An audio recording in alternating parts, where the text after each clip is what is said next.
A new book reports that near the end of the Trump presidency, Chairman Milley had 2 conversations with his Chinese counterpart, promising the countries would not go to war and that he would give an early warning if something were to happen. In a statement just minutes ago, Chairman Milley did not dispute this account. On this, does the president feel that these calls were appropriate? Does he have confidence in the chairman? And some Republican senators have called for Chairman Milley to be dismissed. Is he going to keep his job? Well, I saw the statement, of course, that the Department of Defense, or I should say the Joint Chiefs spokesperson, just released minutes ago. I'm not going to add more, speak to anonymous, unconfirmed reports about conversations with limited context from here. But what I can assure you all of is that the president knows General Milley. He has been chairman of the Joint Chiefs for almost 8 months of his presidency. They've worked side by side through a range of international events. And the president has complete confidence in his leadership, his patriotism, and his fidelity to our Constitution. Since you gave me the opportunity, I just wanted to add, I think it's important to consider some of the context, key context of this period in time in history that we're discussing and is outlined or covered in portions of this book. The outgoing president of the United States during this period of time fomented unrest, leading to an insurrection and an attack on our nation's capital on January 6th, which you all have covered extensively, of course. One of the darkest days in our nation's history. Beyond reports in this book, there's been widespread reporting and commentary from members of his own cabinet, the former president's cabinet, I should say, including high-ranking national security officials, questioning the former president's stability, his behavior, and his suitability to oversee the national security of the United States. So those are important questions that need to be discussed as well. I want to follow up to this. Does the president believe that General Milley should testify before Congress about his actions during that time? Look, I think the president has been clear with his administration and members of his cabinet and national security team that we will continue to work with Congress and cooperate with them as appropriate in meeting their needs. We've done that from the beginning of the administration. I would defer to the Department of Defense and the Joint Chiefs for further decisions. I'll hand off. John, there are 2 allegations in the new Woodward-Costa book that have to do with this building, in particular whether General Milley inserted himself into the nuclear launch process. Is there anything unusual that you've seen, or that is the Defense Secretary concerned about the reports that General Milley inserted himself into tried to stop the president at the time from having the ability to launch nuclear weapons? Can you explain how the process works? And it's been explained to us that he went through, reviewed the procedures, and that he told them that he should be on any conference call with the president, that's part of the procedures. Is that part of the nuclear procedures? I'm confused.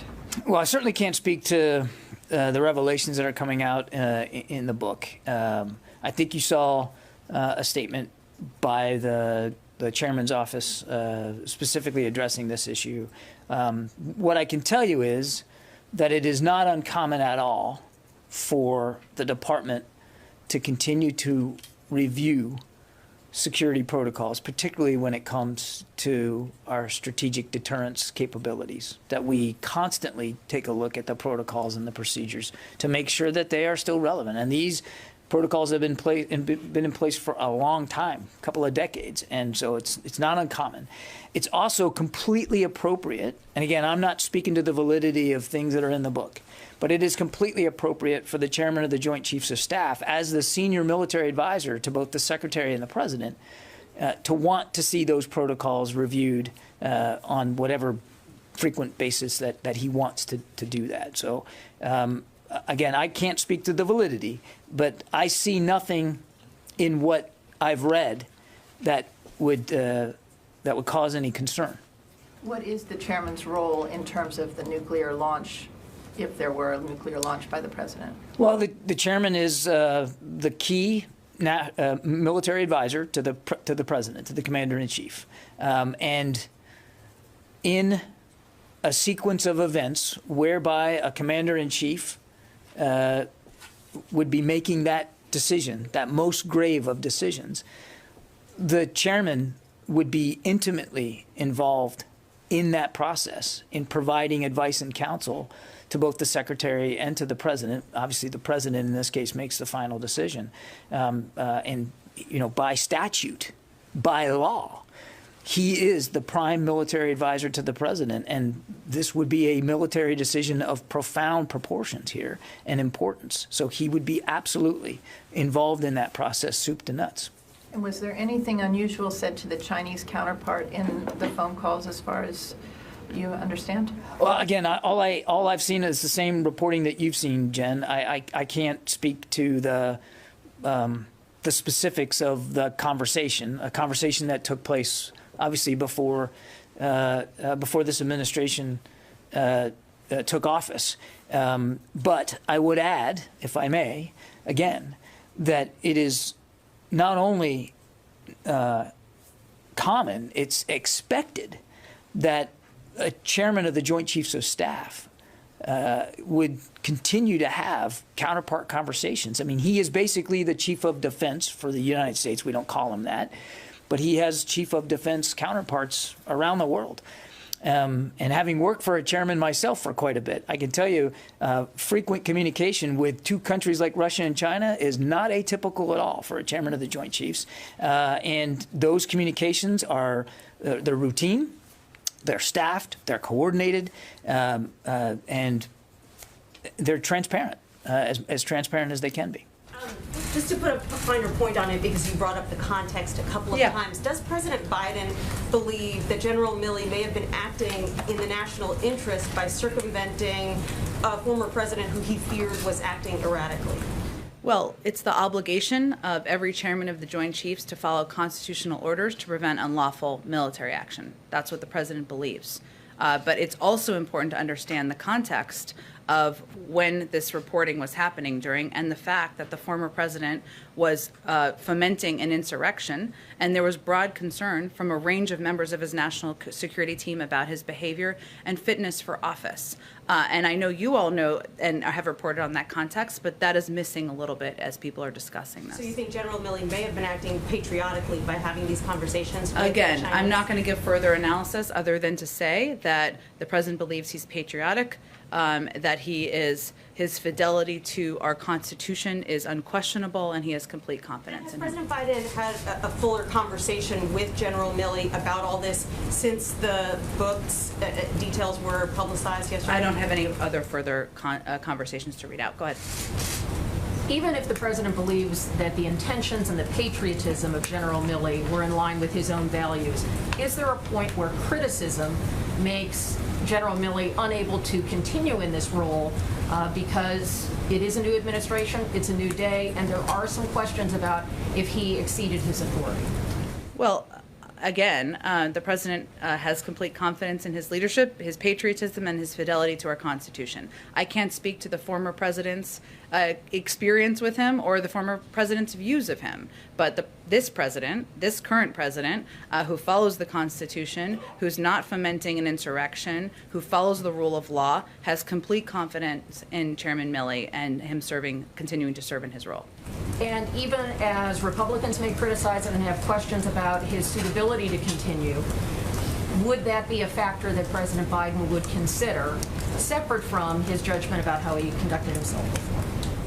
I don't think the president is looking for the guidance of members of Congress who stood by while the president of the United States and the leader of their party fomented an insurrection, and many of them were silent. Routine in these counterpart conversations, if the United States was planning to strike one of these locations, for the chairman to inform his counterpart that the U.S. was about to strike, as is quoted in the World Yeah, Report? again, I'm not going to get into the confirming or speaking to details in question, reported. Would that be a common part of these conversations? Is if the United States was planning to conduct a strike on a location, Right. would the chairman then call his counterpart to alert them to an incoming strike? Without speaking to that hypothetical, what I again would say is that these parts of the value, a part of the value of having these communications, particularly with countries like Russia and China, with which we are experiencing tension, is to try to reduce the risks of miscalculation and conflict, to try to take down tensions, to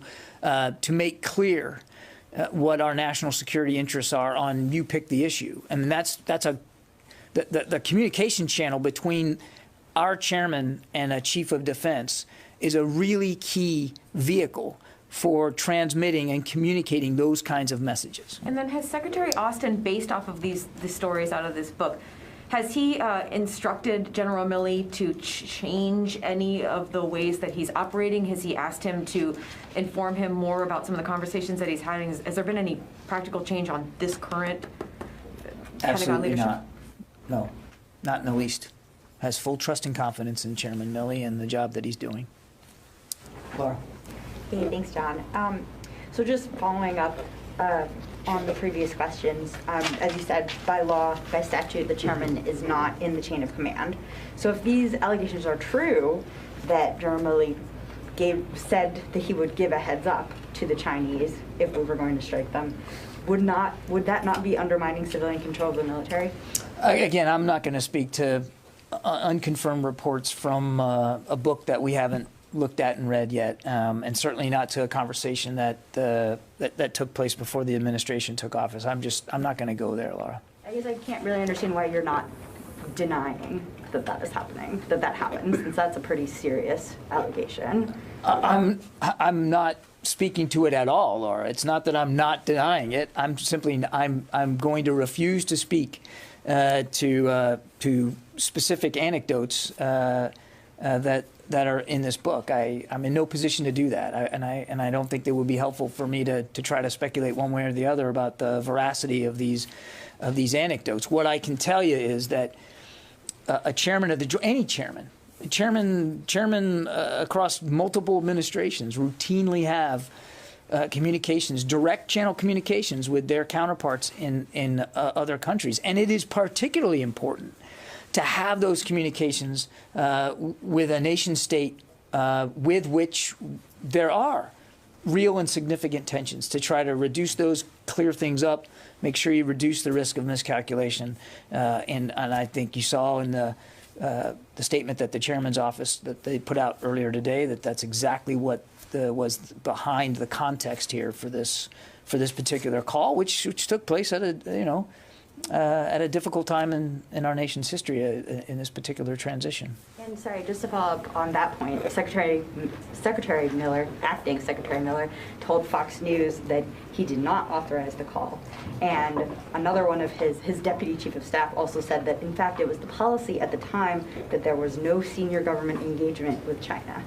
Is that true? But could that possibly be true? I couldn't answer that. I mean, those were before. That was time before we were in office. I can't speak to what the policies were for international communications were. But again, you saw it in the chairman's statement why he was having these conversations, and you also saw in his statement that those communications were staffed and coordinated. I would point you back to what the chairman said. Yeah. Thank you, John. So you said it's routine for the chairman to speak to counterparts in China and Russia. And in this context, the statement talked about strategic stability. So it includes issues related to nuclear capabilities. And you said you worked for a chairman. Can you help us understand, usually when these type of conversations at this level happen, does the chairman brief the president or get the green light from the president before such a conversation?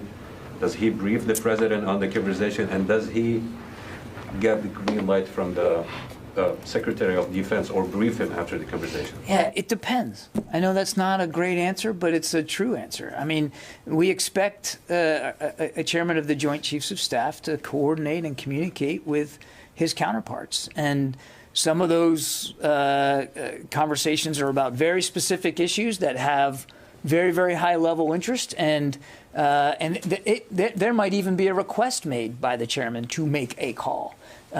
Sometimes the secretary could ask him to do that, or even representatives on the National Security Council could say, "Hey, wouldn't it? We think it would be helpful if you reached out to your counterpart and relayed the following message." Sometimes the chairman will, he'll be the one that come up with the idea, like, "Hey, I think I need to get on the phone with General or Admiral so and so and have a talk about this." But typically, regardless of the impetus for that kind of a call, it is read out. It is staffed. It's appropriately coordinated, and the chairman or the chairman's office will offer a readout of it up the chain of command so that everybody understands it. And then oftentimes, and you've seen this yourself, I mean, the chairman's public affairs office will release a public readout, not unlike the ones we do when the secretary makes calls. I mean, these are important communications. I mean, they don't just pick up the phone to talk about sports. They talk to iron out issues, and so it's important that the interagency have a sense of how that went, and that's very typical. So the chairman usually coordinates with the White House prior to the conversation, especially if it's about certain topics. In a typical call, particularly with a nation like China, that would be a fully coordinated conversation, and there would be the sharing of information after the fact. So the White House, basically, and President Trump back then, former President Trump, would actually know about the conversation before taking place and would know what happened in the conversation. So for him to say if the allegations made in the book by Woodward and Costa were true, then the chairman should be put on trial for treason. Oh, my goodness. These are not my words. These are look, I can't speak to processes before this administration took office. I just can't. As much as I know you'd like me to, I just can't do that. What I'm telling you is typically that when the chairman or the secretary, they interact with their counterparts, it's a function of the job. They have to do that. That these conversations are properly coordinated. That's the way it goes. Now, is every single interaction written down and sent in a memo? Probably not. But ones that are of consequence, and they almost all are. They are fully coordinated. I can't speak to processes, previous to January 20th of this year. I can just tell you that how we're approaching the issue in this administration. Thank you. Let me get